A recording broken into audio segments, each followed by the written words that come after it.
Facing house की case study हम लोग करेंगे। और आप लोगों को इसके अंदर एक चीज का और ध्यान रखना है, और वो ये रखना है कि मैं बोल रहा हूँ स्टेप्स, आप लिखते रहें। पहला स्टेप आप ये लिखें कि क्लाइंट की जो पीड़ा है, यानी कि क्लाइंट या जो भी व्यक्ति आपके पास आता है प्रॉब्लम लेके, उसकी जो पीड़ा है उसको आपने पेपर पर जरूर लिखना है। पहला असूल तो ये है।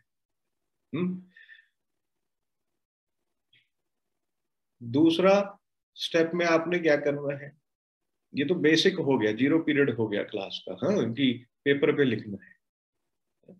उसके बाद आपने क्या करना है, उसकी जो भी पीड़ा है, जो भी उसकी प्रॉब्लम है, उसको आपने दिशा से रिलेट करना है।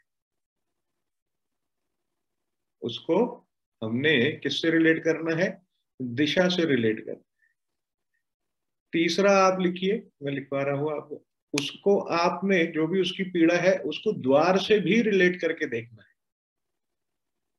द्वार, जो घर का मुख्य द्वार है उससे रिलेट करके देखना है।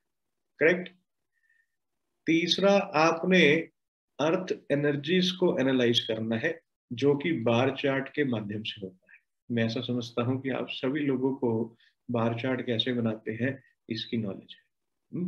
यानी कि अर्थ एनर्जीज को कैसे एनालाइज करते हैं इसके बारे में आप लोगों को बहुत अच्छे से मालूम।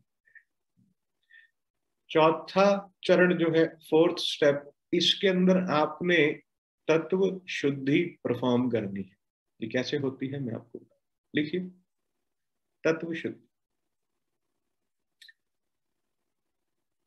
पांचवें स्टेप में आपने एनर्जीज को बैलेंस करना है, जो डिस्टर्ब एनर्जीज है उनको बैलेंस करना है।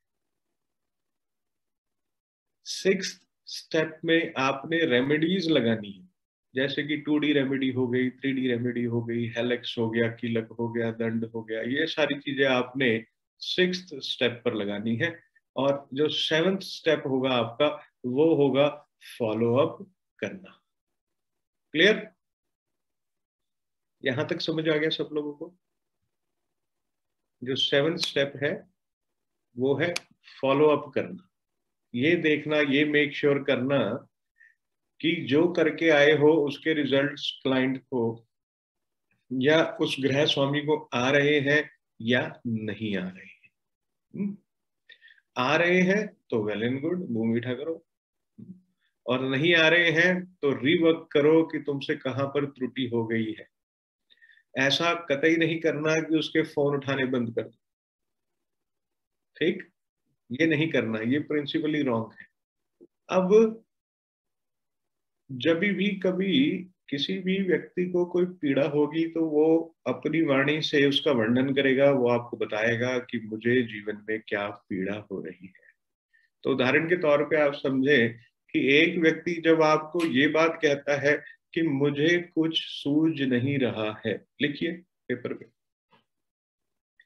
कि मुझे कुछ जीवन में सूझ नहीं रहा है, कि मैं क्या करूं। तो आपने उसको चिन्हित करना है, उस कीवर्ड को, कि ये कह रहा है। ये कह रहा है मुझे कुछ सूझ नहीं रहा है, मुझे कुछ समझ नहीं आ रहा है। तो समझ नहीं आ रहा है को राउंड ऑफ कर दीजिए, एक सर्कल बना दीजिए उसको। बहुत सरल तरीके से बता रहा हूं कैसे करना है,